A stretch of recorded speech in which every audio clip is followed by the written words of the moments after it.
पानी एक ऐसी चीज, लेकिन उस कुदरत ने, उस खुदा ने उसको अपने अंडर में रखा, एक निजाम बनाया। नमक एक ऐसी चीज है, अगर उसको 1000 रुपया केजी बेचा जाए तो वो भी लोग खरीदेंगे, लेकिन उसमें उसी नमक को 10 रुपया केजी क्यों है? आप ध्यान डालिए, जिससे इंसान जिंदा रहता है, कोई दुनिया के अंदर वो चीजें सस्ती हैं, उस खुदा ने अपने अंदर में उसको रखा है। और लोगों को उनकी वैल्यू का नहीं पता, हवा की वैल्यू लोगों को नहीं पता, पानी की वैल्यू लोगों को नहीं पता। अब देखिए उन चीजों पे नजर डाल के जिसके बिना आप जिंदा नहीं रह सकते, आप उसकी कदर ही नहीं करते। एक बाल्टी से काम चल सकता है नहाने के लिए, हम 10 बाल्टियां जो पानी की वेस्ट कर देते हैं, क्योंकि खरीदनी नहीं पड़ती ना। लेकिन 1 लाख रुपए लीटर भी आप उसको परचेज करते अगर उसके ऊपर कोई कंडीशन होती। यस या नो? समझ में नहीं आता लोगों को। मैं तो एक ऐसे इंसान का भी प्रमोशन करता हूँ जिसकी मेरे पास कोई एजेंसी नहीं है। मैं पहले उसको बेवकूफ समझता था कि लोगों को बेवकूफ बना रहा है। मैं पिछली बार हैदराबाद में आया और हैदराबाद से जब मैं गया तो मेरे को बहुत ज्यादा एक साइड में पेन होता था, बहुत ज्यादा दर्द होता था। तो कई बार, क्योंकि मैक्सिमम हम होटलों में बाहर रुकते हैं प्रोग्राम वगैरह लेने के लिए, तो कई बार मेरे को बहुत ज्यादा दर्द होता था। तो मैंने जब चेकअप करवाया तो पता चला मेरे को स्टोन की प्रॉब्लम है। मैंने अपने बहुत सारे फ्रेंड हैं डॉक्टर, उनसे सलाह की, उन्होंने कहा कि नहीं आप जल्दी इसका ऑपरेशन करवाइए, नहीं तो किडनी को नुकसान कर सकता है। मैंने उसका ऑपरेशन करवाया। ऑपरेशन करवाने के बाद जो है, मैं अपने ऑपरेशन के समय पे मैं गलती थोड़ी सी मेरे से हो गई। मैं उस ऑपरेशन के टाइम पे थोड़ा एक साइड लेटा रहा, जिससे मेरे को सर्वाइकल की प्रॉब्लम हो गई। सर्वाइकल कुछ लोग समझते हैं, कुछ लोग नहीं समझते। सर्वाइकल होता है कि मेरे को गर्दन से लेके एक तरफ की पूरी बाजू के अंदर दर्द रहता था, और जिंदगी में दोस्तों मैं कभी रोया नहीं, लेकिन उस दर्द ने मेरे को इतना रुलाया कि मेरे से बर्दाश्त नहीं होता था। मैं रात दिन रोता था, लेकिन अच्छे से अच्छे डॉक्टर को मैंने दिखाया, अच्छे से अच्छे डॉक्टर से मैंने दवाई ली। सारे डॉक्टर परेशान के यार जो है ये दवाई, मैंने अच्छे से अच्छे सारे काम करके देखे, लेकिन मेरा दर्द ठीक नहीं हुआ। माफ करना मेरे को, एक दिन मैं बैठा हुआ था, सुबह सुबह मेरा भतीजा आया, उसने टीवी ऑन किया हुआ था, तो उसमें एक प्रोग्राम आ रहा था, संस्कार नाम से एक चैलेंज आता है। उसपे एक रामदेव जी जो है, आप सुनते हो उनका नाम? एक रामदेव जी का उनके ऊपर एक प्रोग्राम आया हुआ है। उनको प्रमोट नहीं कर रहा हूँ, एक अच्छी चीज को हमेशा प्रमोट करना चाहिए। और जैसे उसने बोलना शुरू किया तो मेरे को ऐसा लगा कि आज ये आदमी शायद मेरे को बताने के लिए है। उसी चीज के ऊपर वो सारी की सारी चीजें बता रहा था, जिस चीज की मेरे को प्रॉब्लम थी। मैंने देखा कि यार 8-10 दिन से परेशान है, रो रहा है, और ये आदमी तेरे को बता रहा है कि ऐसे करके कुछ वर्जिश कर, ये कर, वो कर, यानी कि वैसे ही वो बता रहा था प्रोग्राम पे, लेकिन वो अचानक ऐसा हुआ कि वही प्रॉब्लम मेरे को थी। दोस्तों मैंने उस प्रोग्राम को देखने के बाद कंटिन्यू मैंने एक्सरसाइज करनी शुरू की, उस तरीके से मेहनत करनी शुरू की। मैं 8 दिन के अंदर अंदर मेरे को दर्द का मालूम ही नहीं हुआ कि मेरे को दर्द था या नहीं था। सारे डॉक्टर फेल हो गए, सारी चीजें फेल हो गई, क्या चीज काम आई? एक काम सी बात। लेकिन रामदेव लोगों को आज तक समझ में क्यों नहीं आ रहा है? क्यों नहीं आ रहा है? एक डॉक्टर क्यों समझ में आ रहा है? आपको थोड़ा सा दर्द हुआ, आपके पड़ोस के डॉक्टर में, आपके पड़ोस में एक डॉक्टर बैठा हुआ है, 10 रुपए दिए, एक इंजेक्शन लगवाया, पेन किलर अपने घर आ गए। मेहनत नहीं करनी पड़ी। अब फिर दोबारा से गए, सर में दर्द हुआ, टैबलेट ली पड़ोस से, आपने जो है 5 रुपया खर्च किया, तुरंत आपका दर्द ठीक हो गया। वो फिर आप जो है क्यों? आपको मेहनत नहीं करनी पड़ी। अरे रामदेव क्यों नहीं समझ में आ रहा लोगों को? जो फ्री में लोगों का इलाज हो रहा है, एक एक्सरसाइज करने से लोगों का इलाज हो रहा है। क्योंकि दोस्त एक चीज बताता है कि सुबह 5 बजे उठो और जो है अपने जो है एक्सरसाइज करनी शुरू करो। अब उसके लिए लोग क्यों नहीं करते? क्योंकि उसके लिए मेहनत करनी पड़ी। क्या करना पड़ता है? क्या करना पड़ता है? रामदेव जी के काम में मेहनत करनी पड़ती है, इंजेक्शन लगवाने में मेहनत। हर आदमी घर में बैठ के करोड़पति बनना चाहता है, हर आदमी करोड़पति बनना चाहता है। आसिम बिजनेस के अंदर लोग चाहते हैं कि हम घर में बैठ के अमीर बन जाएं। अरे आसिम के घर पे कोई पेड़ नहीं लगा होगा कि 500 के नोट उतरेगा और आपके सामने इस तरीके से आते रहेंगे। आसिम बिजनेस के अंदर भी काम करना पड़ेगा, तब जाके आप बिजनेस में आगे बढ़ सकते हो। घर पे बैठ के आप बिजनेस में करोड़पति नहीं बन सकते। समझ में आई? कुछ चीजें फ्री में मिलती है जिनकी वैल्यू नहीं पता। मैं कहना क्या चाहता हूँ, दोस्त आसिम बिजनेस भी फ्री में होता है, इसलिए लोगों को ये समझ में नहीं आता। हजारों प्रोडक्ट की एजेंसी कंपनी आपको दे रही है, उसके बावजूद भी लोग कहते हैं कि कंपनी भाग जाएगी। अरे आपने जितना दिया उतना प्रोडक्ट ले लिया, पहला सवाल आपका खत्म हो गया। अरे खत्म हुआ पहला सवाल। अब दूसरा सवाल इसमें क्या है कि इसका तो सामान बड़ा बेकार है, इसका तो सामान जो है बहुत महंगा है। कुछ लोग टीवी देखते होंगे, टीवी के ऊपर आज बहुत सारे प्रोग्राम आते हैं कि खाने पीने की चीजों के अंदर कितनी मिलावट हो रही है, और ये क्यों हो रही है?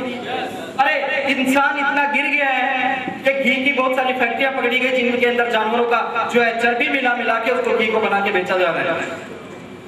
इंसान इतना गिर गया है कि आज एक इंसान बीमार है, अगर वो दवाई लेने के लिए गया, कोई भरोसा नहीं है दवाई भी जो है ओरिजिनल है डुप्लीकेट है। हमारे दिल्ली के अंदर अभी एक केस पकड़ा गया जो जानवरों का खून निकाल के इंसानों को सप्लाई करता था हॉस्पिटलों के अंदर। अरे ऐसा इंसान इतना गिर गया कि एक जानवर का खून जब इंसान के अंदर जाएगा वो जिंदा रहेगा मरेगा?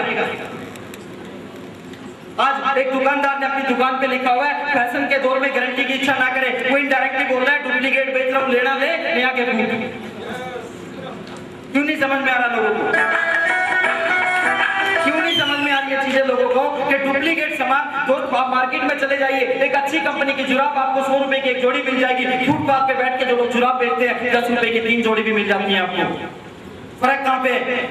मेरे पास पेपर की कटिंग है, पंजाब केसरी, दैनिक ट्रिब्यून, बहुत सारे पेपरों की कटिंग मेरे पास रखी हुई है जिनके अंदर लिखा हुआ है कि लाल मिर्ची के पाउडर के बनाते समय लाल मिर्ची के पाउडर के अंदर ईंटों को पीस कर उसका बरोदा मिला के लोगों को बेचा जा रहा है।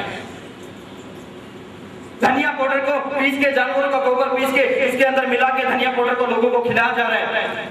आसिम की दुकान पे जाते हैं, एमआरपी देखते हैं, अरे एमआरपी में 5 रुपए का फर्क दिख रहा है। अरे जब ईंट और पत्थर खाएंगे तो 2 सस्ता मिलेगा, और अगर ओरिजिनल सामान खाएंगे तो 2 उसमें कोई फर्क नहीं मिलेगा।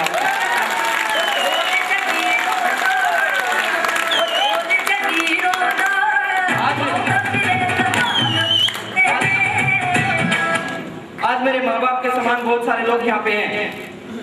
मैं प्रैक्टिकल बात कर रहा हूँ दोस्त, ये मत समझना कि मैं कंपनी की तरफ से आपको फंसाने के लिए आया हूँ। अगर आपको लगता है मैं सही बोल रहा हूँ तो मेरी बात को मतलब बात में एक्सेप्ट कर लेना, अगर नहीं लगता है तो कोई जरूरी नहीं है। मैं सोचूंगा कि आप सोच लेना कि आप कोई नहीं बेकार सी पिक्चर देख के आ गए। मैं बिल्कुल प्रैक्टिकल से आदमी हूँ। मैं कोई बहुत ज्यादा हाई फाई फैमिली मेरी पढ़ी लिखी नहीं थी, लेकिन जिंदगी में सपने बहुत बड़े थे। बाद में करूंगा उस चीज के बारे में बात। आज इन बिचौलियों की वजह से आज हमारे कोई भी मैन्युफैक्चर कभी डुप्लीकेट सामान नहीं बनाता, लेकिन इन बिचौलियों के माध्यम से बहुत सारा सामान हमारे तक डुप्लीकेट पहुंचता है। मैं अपने बुजुर्गों से पूछता हूँ, अरे क्या कारण है? एक 100 साल के आदमी के दांत ऐसे कैसे हैं और 30 साल के आदमी के दांत निकल चुके हैं? क्या कारण है?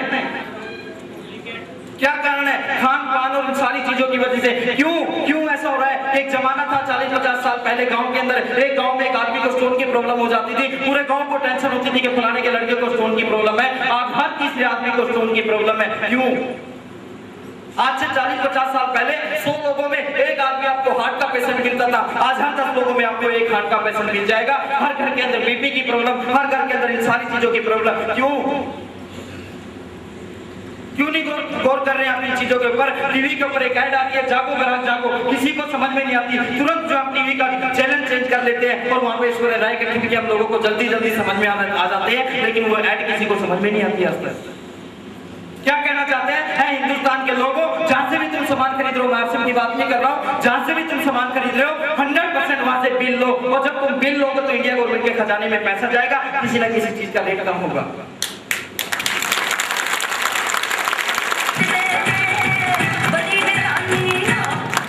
आज हम झंडे उठा के घूम रहे हैं, कांग्रेस ने रेट महंगा कर दिया। मैं अपने घर से चला 3-4 दिन पहले, मेरे एक फ्रेंड मेरे साथ हैं, तो जब मैं वहां से चलने लगा तो चौराहे के ऊपर बहुत सारी लड़कियां, बहुत सारे यंग दोस्त, बहुत सारे बुजुर्ग बोर्ड, गत्ते के बोर्ड पे लिखा हुआ है और नारे लगा रहे बड़े जबरदस्त, मेरे जहाँ पे मैं रहता हूँ, महंगाई को कम करो, महंगाई को कम करो। मैं नीचे हंसने लगा, ऐसे नीचे गर्दन करके और जो है चल दिया वहां। मेरा फ्रेंड पूछने लगा कि भाई साहब आप हंस क्यों रहे हो? मैंने इसलिए कहा कि ये तो कह रहे हैं महंगाई को कम करो, मैं कह रहा हूँ कि महंगाई को ज्यादा करो, महंगाई को ज्यादा करो। उसने कहा जी ऐसे क्यों कह रहे हो? मैंने कहा लोगों को तभी तो आरसी बिजली समझ में आएगा, अभी थोड़ी समझ में आएगा लोगों को। भाई महंगाई बढ़ने से किन लोगों को प्रॉब्लम है? इनकी इनकम कम है, यस या नो? अरे जिन लोगों की इनकम कम है उन्हीं की तो प्रॉब्लम है। जिन लोगों की इनकम 50,000, 1,70,000, 2 लाख, 3 लाख, 4 लाख, उनको कोई प्रॉब्लम है क्या? आएगा नहीं आएगा समझ में? तो दोस्तों आप इन बिचौलियों की वजह से ये सारी की सारी चीजें, आप इस चीज से अपना दिमाग हटाइए कि ये कांग्रेस है, ये फलानी उनकी मजबूरी है बेचारों की, वो सारी चीजें उनकी बस की बात नहीं है। ये क्यों हो रहा है? हम लोगों की वजह से। बताता हूँ, मेरे को याद है छोटा सा था मैं उस समय, हल्का हल्का मेरे को याद है, तो वहीं रह जाएगा। फिर मैंने उसको स्टडी किया प्रैक्टिकल, मैंने देखा कि यार ये तो बात सही है, समय के साथ बदलना पड़ेगा। अगर नहीं बदलना चाहते तो कुछ उदाहरण दे देता हूँ आपको। एक जमाना था, मैंने नहीं देखा, मैं अपने पापा से पूछ लेता हूँ कई बार। एक जमाना था कि लोगों को जबरदस्ती पकड़ के नौकरी लगवाया जाता था सरकारी। हाँ, आपको नहीं पता हो तो अपने मम्मी पापा से पूछ लेना। लोगों को पकड़ के जबरदस्ती नौकरी लगवाया जाता था, लेकिन जब नौकरी लगाने के लिए लोगों को जबरदस्ती पकड़ के ले जाया जाता था तो लोग पता क्या नौकरी को छोड़ के भाग जाते थे। मैं नौकर बनूंगा। उस समय नौकरी की कोई कदर नहीं हुआ करती थी। आज एक चपरासी की नौकरी के लिए आदमी लाखों रुपए रिश्वत देने के लिए तैयार है। जमाना बदला नहीं बदला? अरे हाँ या ना? एक जमाना था कि 100 मजदूर एक जगह पे खड़े होकर काम करते थे, महीनों में उनका काम खत्म होता था। आज एक मशीन आती है, 5 मिनट में 100 मजदूरों का काम करके निकल जाती है। जमाना बदला नहीं बदला? एक जमाना था और हैदराबाद से आपको 50 किलोमीटर जाना है तो किराया 2 रुपया लगता था। आज 10, 15, 20 साल के बाद वहाँ पे किराया 50 रुपए हो चुका है। जमाना बदला नहीं बदला? एक जमाना था जब 2 रुपए केजी में ओरिजिनल दूध पीते थे, आज 25 रुपए केजी में आप जो है पानी पी रहे हो। बदला नहीं बदला? एक जमाना था एक घर के अंदर एक आदमी कमा के लाता था, उसके घर में 10 आदमी बैठ के खा लेते थे। आप 10 के 10 कमा के लाते हैं, उसके बावजूद भी गुजारे नहीं हो रहे हैं। जमाना बदला नहीं बदला? और मेरी बात का पूरा मत मानना, एक जमाना ऐसा भी आएगा आज से 5, 10, 15 साल के बाद। जिस आप माफ करना मेरे को एक ऐसी लैंग्वेज यूज कर रहा हूँ कि अगर आपको विश्वास न हो तो थोड़े पीछे चले जाना।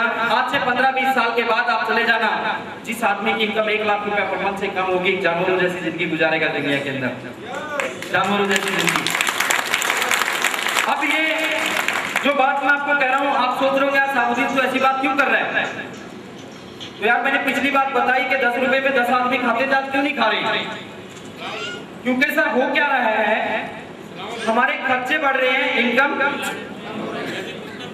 कम हो रही है। हमारी इनकम वही के वही है और हमारे जो है खर्चे डबल हो रहे हैं। यस या नो? क्यों बढ़ रहे हैं खर्चे? क्यों बढ़ रही है महंगाई? कांग्रेस को किसी और को कसूरवार? एक बार ताली बजा देंगे थोड़ी देर।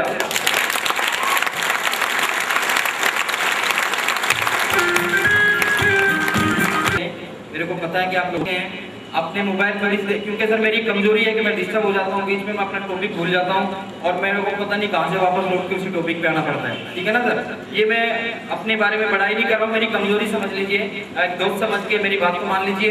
देखिए 20, 25, 30 साल से मोबाइल इंडिया में आया कि नहीं आया? कितने लोग करोड़पति बने मोबाइल को सुन के? अगले घंटे की मैं गारंटी देता हूँ कि घंटे में मोबाइल सुन के कोई करोड़पति बनने वाला नहीं है। ठीक है ना सर? तो प्लीज अपने जिसके भी मोबाइल ऑन है उसको बंद कर लीजिए।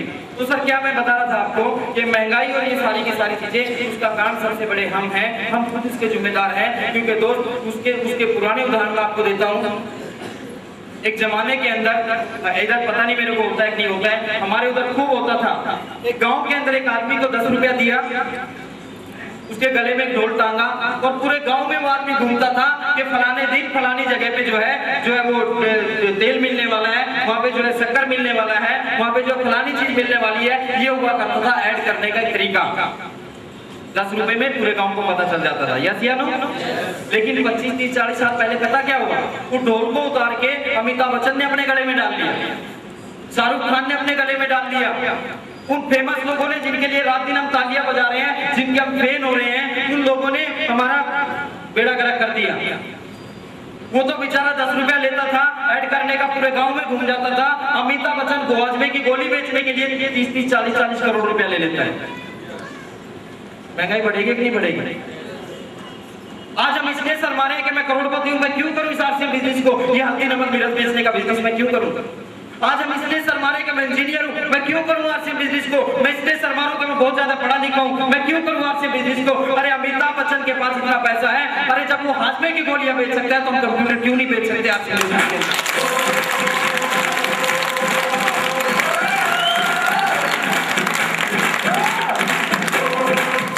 क्यों नहीं बेच सकते? सचिन तेंदुलकर जैसा आदमी टीवी के ऊपर जूते बेच सकता है, अरे दोस्त हम क्यों नहीं बेच सकते आरसीएम बिजनेस के अंदर कंप्यूटर और ऐसे प्रोडक्ट? उसको शर्म नहीं आती यहाँ पे जूते बेचते हुए सचिन तेंदुलकर को विक्टर दे दिया 10 करोड़ रुपया।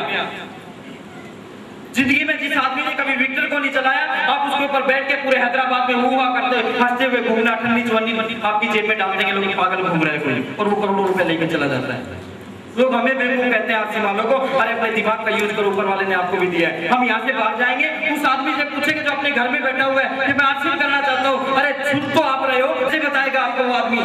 करोड़ों रुपया हमारा इन एडवर्टाइजमेंट के ऊपर खत्म हो जाता है। लोग कहते हैं कि हम झूठे। अरे एक बड़ी शर्म आती है बताते हुए भी, बोर्ड लगे हुए हैं बड़े बड़े, मैं देखता है रास्ते में हमारे हरियाणा पंजाब के अंदर बहुत बड़े बड़े बोर्ड लगे हुए हैं। प्रैक्टिकल बता रहा हूँ मैं आपको कैसे बोर्ड लगे हुए हैं। एक लड़की जो अपने जिस्म की नुमाइश करके पूरी भीगी हुई और उसके नीचे उस बोर्ड के ऊपर छपी हुई है और उसके नीचे लिखा हुआ है अंबुजा सीमेंट का कमाल है। किस चीज का कमाल है? मेरे को चीज समझ नहीं आती कि अंबुजा सीमेंट को लड़की का कुछ लेना देना है।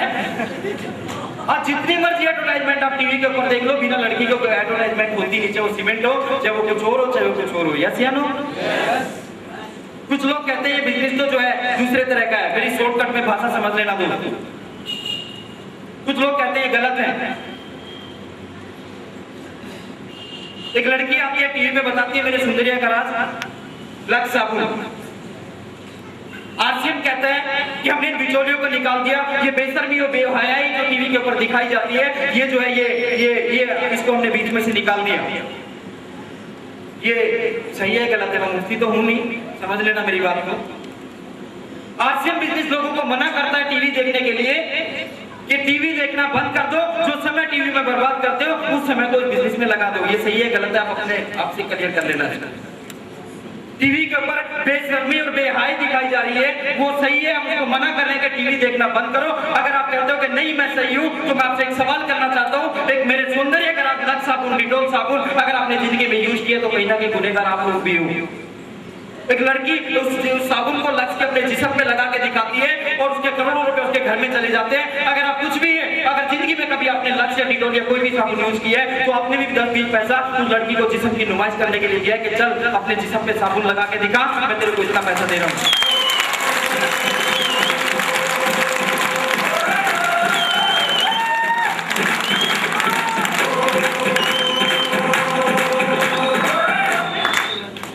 ये सही है गलत है? ये गलत तरीके से मत समझ जाना। मैं एक सिंपल सा लड़का हूँ, ना मैं कोई मुफ्ती हूँ। ये काम मुफ्तियों के होते हैं, आप अपने तरीके से क्लियर कर लेना। कुछ लोगों ने मेरे से सवाल किया कि इस बिजनेस के अंदर तो पीढ़ी दर पीढ़ी इनकम आती है, तो गलत है, कंडीशन है। मैंने उन लोगों से एक सवाल किया कि मेरे दादाजी ने एक बाग लगाया, उसके अंदर फल आने लगा, मेरे दादाजी दुनिया के अंदर नहीं रहे, वो फल मेरे पापा खा रहे हैं, मेरे पापा जी दुनिया के अंदर नहीं रहे, उसकी औलाद खा रही है, वो सही है गलत है? मेरे को इसका जवाब दो। आपसे नहीं पूछ रहा हूँ, आप अपने तरीके से पता कर लेना। फिर बिजनेस के अंदर हम 3-4 लाख रुपए पर मंथ कमाते हैं, लेकिन किसी ने ये नहीं देखा कि वो दिन कब थे। जो मैं अपनी स्टोरी बताऊंगा, वो दिन थे जब हम कश्मीर के अंदर यहाँ पे प्लान दिखा रहे हैं, साइड में कुछ गलत काम हो रहा है, जहाँ पे जिंदगी और मौत का सवाल था। अरे वहां कहां थे वो लोग उस समय पे, जब हम अपने घर से जाते थे, हमारे पास किराया नहीं होता था, हम टेम्पो में लटक लटक के रात को अपने घरों में जाते थे। कहां थे उस समय पे वो लोग जब अपने घरों से जाते थे, अपनी बेटी को सोते हुए छोड़ के चले जाते थे। रात को 10 दिन के बाद घर आते थे तो बेटी सोती हुई मिलती थी, फिर घर सुबह जब चले जाते तो बेटी सोती हुई छोड़ के चले जाते थे। 10-10 दिन तक मेरी बेटी मेरे को नहीं देखती थी कि मेरे पापा कहाँ है कहाँ नहीं है। मैंने मेहनत करके उसके अंदर पानी डाला, उसके उस बाग को लगाया, उसको सींचा, और आज मेरे भी घर में एसी लगा हुआ है, मेरे पास भी 10-15 लाख रुपए की गाड़ी है, मेरे घर में भी सारी खुशियां हैं, मेरे भी माँ बाप है, मेरे भी दोस्त हैं। अरे मैं क्यों आऊँ हैदराबाद, मैं क्यों आऊँ औरंगाबाद, मैं क्यों जाऊँ पूरी दुनिया के अंदर? क्योंकि दोस्त हमारे ऊपर एक जिम्मेदारी है कि मैंने अगर आपको आज ये बिजनेस बताया है, मेरे को खुदा ने अगर ये सारी खुशियां दी है, तो मेरा फर्ज बनता है कि मैं अपने दोस्तों को भी वहां तक लेके जाऊँ। देने वाला तो खुदा है, मैं अपने दोस्तों को भी वहां तक लेके जाऊँ। चले जाते हैं इसकी जानकारी लेने के लिए, उसको खुद ABCD पता नहीं और लिख के दे दिया कि जी आसिम सही है गलत है। जब आप लिख के गलत दे रहे हो तो उसका जवाब क्या मिलेगा आपको? क्या मिलेगा? ऐसे आदमी इसकी जानकारी ले जिसको 100% आसिम बिजनेस की जानकारी है। अभी मेरे एक सेमिनार है 28 मार्च को देवबंद के अंदर, जिसमें बहुत सारे मुफ्ती भी रहेंगे, बहुत सारे हर तरह के लोग इस मीटिंग के अंदर रहते हैं। वहाँ पे भी बहुत सारे सवाल जवाब होते हैं। पूरी इंडिया में इस तरह की सारी चीजें होती हैं। अरे क्यों सारी जिम्मेदारी हमारी है क्या? अगर जिंदगी में तुम करोड़ों कमाना चाहते हो और वहां से भी बचना चाहते हो तो खुद ले ना जानकारी, खुद ले उसकी जानकारी। तो दोस्त, ये बिचौलियों के माध्यम से इतना मोटा पैसा, इतनी सारी चीजें हमारी कंपनी उन लोगों से बचा के जो बेशर्मी फैला रहे हैं। आज आप अपने बच्चे को पूछिए घर में जाके, ईमानदारी से बता रहा हूँ, शाम को अपने बच्चे को दूध दे दीजिए, ले बेटा दूध पी ले, नखरे करेगा। उसको कोल्ड ड्रिंक की बोतल दे दीजिए, गटागट करके पी जाएगा, क्योंकि पूरा दिन टीवी देखता है। टीवी का इतना गंदा असर हमारे शरीर के, हमारे बच्चों के ऊपर पड़ रहा है।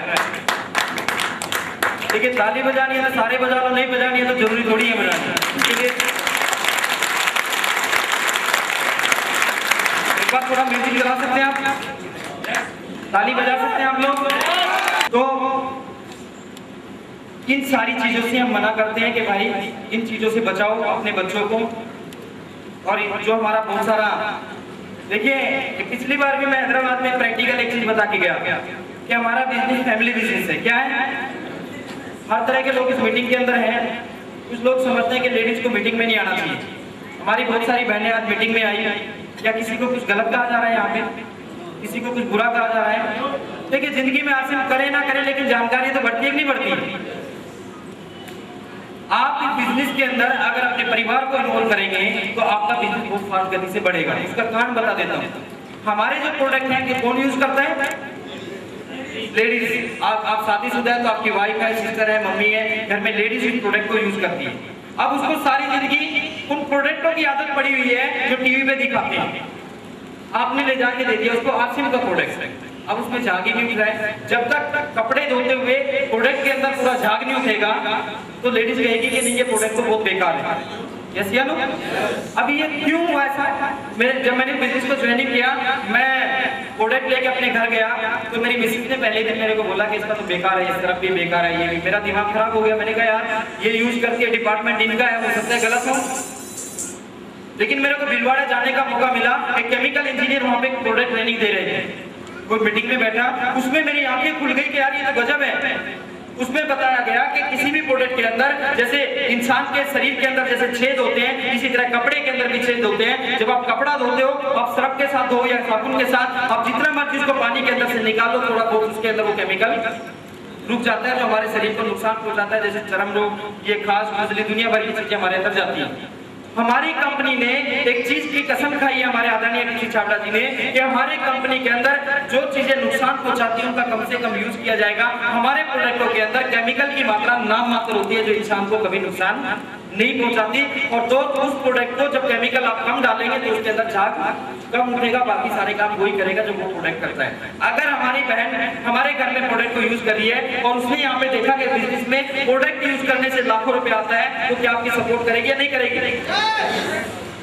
कुछ लोग ऐसे सीना तान के बोलते हैं, अरे मैं क्यों करूँ आसिम के प्रोडक्ट यूज, मैं तो डिटोल यूज करता हूँ, मेरा तो स्टैंडर्ड है। मैं क्यों करूं, मेरा तो पेप्सोडेंट का स्टैंडर्ड है, मेरे बच्चे तो ये यूज करते हैं। लेकिन मैं एक सवाल करता हूं उस आदमी से कि उन प्रोडक्टों ने जो आपका स्टैंडर्ड है कभी कुछ दिया आपको? अरे दिया कि दिया? नहीं दिया। इस साबुद्दीन खान ने 5 साल पहले बिजनेस को शुरू किया। आसिम के घटिया प्रोडक्ट यूज करके 1 करोड़ 7 लाख रुपया मेरे को दिया। आसिम के घटिया प्रोडक्ट।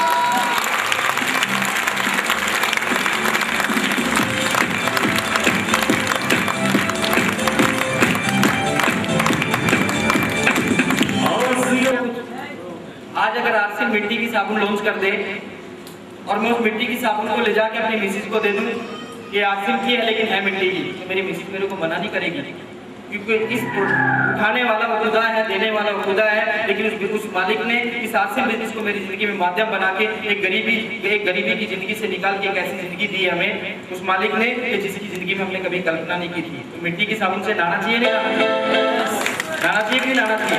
मैं तो कहता हूँ, लोग कह रहे हैं कि आसिम तो 1500 रुपए का कपड़ा देता है, ये तो बेकार है। मैं कहता हूँ कि वो मिल रहा है तो ले लो। अगर आसिम वो भी ना दे तो गनीमत समझो उसको, गनीमत। अरे 1500 रुपए से मैंने ज्वाइनिंग करके 1.25 करोड़ रुपया, 1 करोड़ 7 लाख रुपया मेरे घर में आ गया। तो मेरे को 1500 रुपए देखना है, 1 करोड़ रुपया देखना है? चक्कर में पड़े हुए हैं कि 1 करोड़ ये कपड़ा रगड़ के देख रहे हैं। कोई क्या इंजीनियर हो क्या, आप कपड़े को रगड़ के बता दो कि अच्छा है बुरा है? मैंने टोटल आसिम का डाला हुआ है, बुरा लग रहा है क्या? टोटल आसिम मेरे घर में 100% आसिम। मैं नहीं करता आसिम पर भी कहीं ना कहीं से उसको परचेज यूज करता नहीं करता। तो दोस्त बहुत सारी चीजें हैं, बिल्कुल सिंपल सा कॉन्सेप्ट है कि दोस्त वो जो खाने पीने की चीजों से हम बचते हैं, कम से कम हमें यहाँ से ओरिजिनल सामान मिलता है। दूसरी चीज आप ये कहोगे कि यार साबुद्दीन तुम कैसे गारंटी दे रहे हो कि आरसीएम का सामान ओरिजिनल है? तो दोस्त मैं आपको गारंटी देता हूँ कि आरसीएम का सामान इसलिए ओरिजिनल मैं बता सकता हूँ कि जब भी यहाँ से आप सामान परचेज करते हो वहां से आपको एक बिल मिलता है। अगर आपको सामान के ऊपर जो लिखा हुआ है उसके अंदर वो नहीं है, कंज्यूमर कोर्ट में जाके खड़े हो जाओ, 10 दिन में आरसीएम बिजनेस बंद हो जाएगा। इसलिए हम चैलेंज करते हैं कि हमारे सामान में किसी भी तरह की कोई मिलावट नहीं है।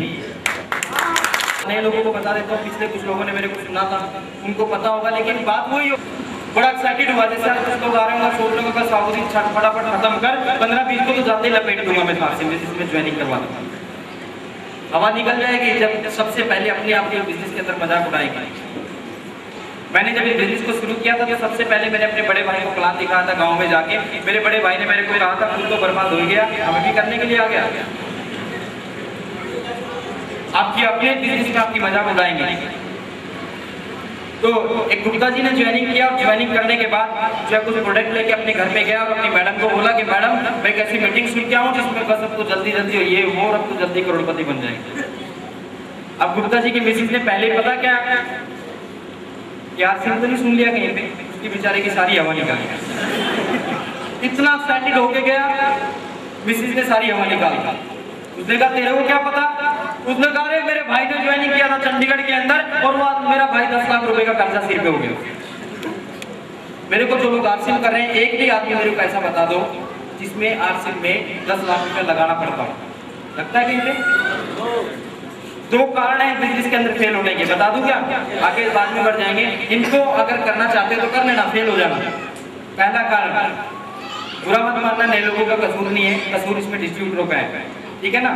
आज कुछ लोग यहाँ पे, बहुत सारे लोग यहाँ पे नए आए हैं, एहसान रख दिया उन्होंने उनके ऊपर जो उनको लेके आए हैं। ये मैंने तो एहसान रख दिया कि मैं इसके साथ चल के आ गया। दोस्त मैं अपने खुदा के बाद, अपने माँ बाप के बाद जिंदगी में किसी का एहसान नहीं उतार सकता। तो दोस्त वो इंसान है विजय विरोधी जी जिसने मेरे को आरसीएम क्या देना चाह रहा हूँ, ऐसा कर दिया। अब आपने 10-15 दिन से आप तैयारी कर रहे हैं, तो बहुत बड़े लीडर फलानी चीज ढिमकी चीज, अरे लीडर कुछ नहीं, आप ही लोगों में से होंगे। लेके आए, अब 15-20 लोगों को आपने इनवाइट किया, वो जो बेचारा 20 दिन से मेहनत कर रहा है आपको लाने के लिए, वो तो खड़ा है टिकट वाले के पास, बाकी उसके पीछे खड़े हुए हैं सारे। 30-30 रुपए की टिकट कौन ले रहा है? वो आदमी जिसने आपको इन्वाइट किया है। दोस्तों मेरे को एक चीज बताओ, कल को आपके घर में 50,000 रुपए महीने की इनकम आने लग जाएगी, आप उसको बांट के दे दोगे? नहीं देंगे। माफ करना मेरे को, बहुत सारी पिक्चरें आप लोगों ने देखी हुई कि उसके थिएटर से बाहर नहीं निकले, लेकिन एक बार 1-2 साल बिजनेस के अंदर 30 रुपए की टिकट देके इस तरह के प्रोग्राम अटेंड करते रहना। आप शाहरुख खान बने या ना बने, लेकिन साबुद्दीन खान जरूर बन सकते हैं।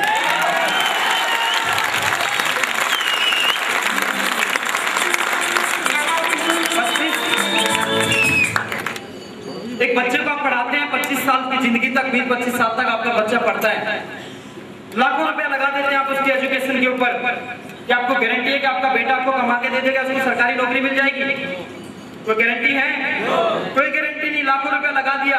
आरसीएम बिजनेस के अंदर एक साल में कितने महीने होते हैं? 12, और 12 महीने के अंदर एक महीने में 4 संडे होते हैं। मैं कहता हूँ कि एक साल में सिर्फ 12 सेमिनार, एक महीने में सिर्फ एक प्रोग्राम अटेंड करते रहना, और ये सोच के कि हमारा कॉलेज है, इसकी मेरे को क्लास अटेंड करनी है, और 2 साल तक इस क्लासों को अटेंड करते रहना। ये बिजनेस हमारा माहौल का बिजनेस है। किस चीज का बिजनेस है? अरे किस चीज का बिजनेस है? माहौल में अगर रहोगे, एक अंगीठी के अंदर अगर कोयला, एक आग जल रही है, उसके अंदर एक कोयला है जो लाल है, उसको अगर अंगीठी से निकाल के साइड में रख दोगे तो ब्लैक हो जाएगा, अगर उसको वापस आग में डाल दोगे तो फिर लाल हो जाएगा। कुछ चीजें मैं बताता हूँ आपको अब दूसरे तरीके से कुछ लोगों के लिए, क्योंकि इस तरह के मेरे पास बहुत कुछ बोल जाते हैं, और मैं बात फिर वही कह रहा हूँ कि मैं गुनहगार नहीं बनना चाहता, लेकिन कुछ चीजें आपसे वो करना चाहता हूँ। देखिए, दुनिया के अंदर जब कोई चीज बनती है, चाहे बंगला हो, चाहे वो जानवर हो, चाहे कोई तस्वीर हो, चाहे कुछ भी हो, पहले कहाँ बनती है? वो बता सकता है कोई? पहले यहाँ बनती है कि नहीं बनती? अब जब यहाँ पे वो चीज बनेगी तो इसने भी कहीं ना कहीं उस चीज को उठाया होगा, तब जाके वो चीज यहाँ पे बनेगी। कैसी है नो? नेटवर्किंग आप मेरे भाइयों कुछ लोगों को बताना चाहता हूँ, बिल्कुल सिंपल है और आप ही लोगों ने नेटवर्किंग करना लोगों को सिखाया, लेकिन आप खुद ही नहीं समझ रहे हो। नेटवर्किंग देखिए, कुछ लोगों को मेरी बात समझ में आएगी, कुछ को नहीं। एक होती है इंडियन पिक्चर जो इंडिया में बनाई जाती है, उसमें दो चीजों पे ज्यादा जोर होता है, एक लड़की एक लड़का प्यार मोहब्बत, इससे ज्यादा आगे नहीं बढ़ रहे हो, जैसे ना। अब विकसित कंट्रियों के अंदर चले जाइए जो हमारे से 50 साल आगे हैं, उनके अंदर पिक्चर जो बनती है वहां पे पूरी की पूरी पिक्चर के अंदर सब कुछ होता है, लेकिन विलन वहां पे कोई ना कोई जानवर होता है। देखा कुछ लोगों ने विलन, उसके अंदर ऐसे ऐसे जानवर दिखाए जाते हैं कि एक जानवर आता है पूरी सिटी के अंदर आता है, पूरी एक बिल्डिंग के ऊपर पैर रखा, पूरी की पूरी बिल्डिंग खत्म। ऐसे ऐसे जानवर उसमें विलन दिखाए जाते हैं। एक जानवर आया और नीचे से पता नहीं हाथियों को उठा के ले गया। देखा कुछ लोगों ने? समझ जाना मेरी बात को दोस्तों। अब ये चीजें कहाँ हैं, कहाँ लिखी हुई है ये? समझ रहे हैं मेरी बात को?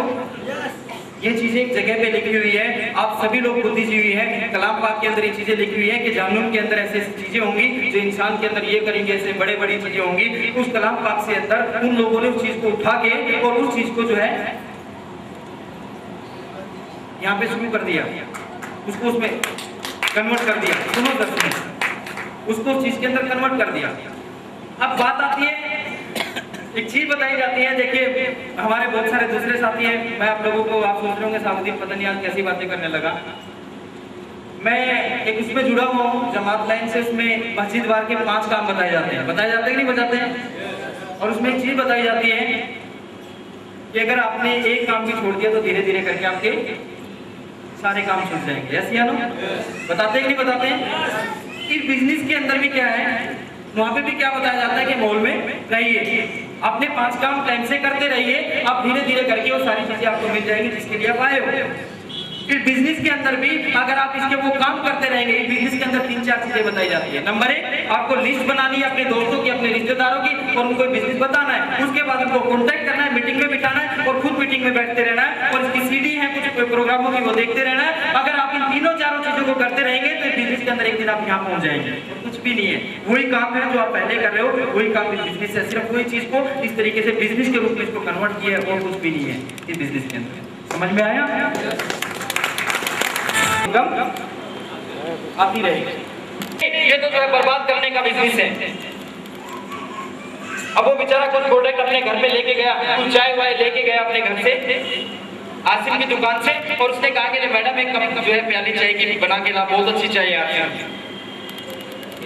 अब गुप्ता जी की मिसेज जो है चाय को बना के लाती है, और क्योंकि आसिम से नेगेटिव थी, चाय बना के लाई और पटक के मारी जो है उसके सामने जो मेज रखा था, तब पियो। मैडम नाराज है तो कैसे? अब गुप्ता जी ने कहा कि मैडम ठीक है तो देखिए बहुत अच्छी चाय है। अब उसने पी, एक चुस्की ली और बड़े जोर से उसको वापस पटका, और पता क्या बोला? ये भी कोई चाय है? एक कबाड़ ला के घर में रख दिया। कबाड़ समझ रहे हैं आप? अरे यार हाँ या ना? कबाड़ी बोलते हैं यहाँ पे या कुछ और बोलते हैं? ये क्या गंद ला के घर पे रख दिया, कुछ भी आप जो भी एक गलत चीज को बोला जाता है कि ये क्या बेकार चीज घर में ला के रख दिया। समझ में आया? अब गुप्ता जी बेचारे परेशान हो गए, यार मैं दूसरों को तो तब समझाऊंगा, मेरी तो मैडम ही नहीं समझ रही है। बाहर आए, मैंने कहा गुप्ता जी कोई बात नहीं, बाहर आओ, आपकी मैडम को मैं समझाता हूँ। फोन किया कि सर क्या करूँ? मैंने कहा कुछ नहीं, अपनी मैडम को बोल के इसको रिटर्न करके आ रहा हूँ। अब वो बेचारा सारे प्रोडक्ट लेके उसको जो है बाहर आया, कहने लगा साबुद्दीन यार क्या करूं, मेरी तो मिसेज ही नहीं समझ रही है। मैंने कहा कुछ ना कर, बाहर आ और एक टाटा का लिफाफा खरीद ले जिसमें टाटा की चाय आती है। उसने टाटा का लिफाफा खरीदा और उसी चाय को मैंने कहा कि वो जो आसिम की चाय है उसको उसमें से निकाल के इस आसिम की टाटा की चाय में लिफाफे के अंदर उसको डाल दो। वो लिफाफे को डाला और मैंने कहा जाके अपनी मिसेज को दे दो। कुछ देर के बाद गुप्ता जी घर गए और उसने कहा कि मैडम अब तो गुस्सा थूक दे, मैं देखिए वो टाटा वाली चाय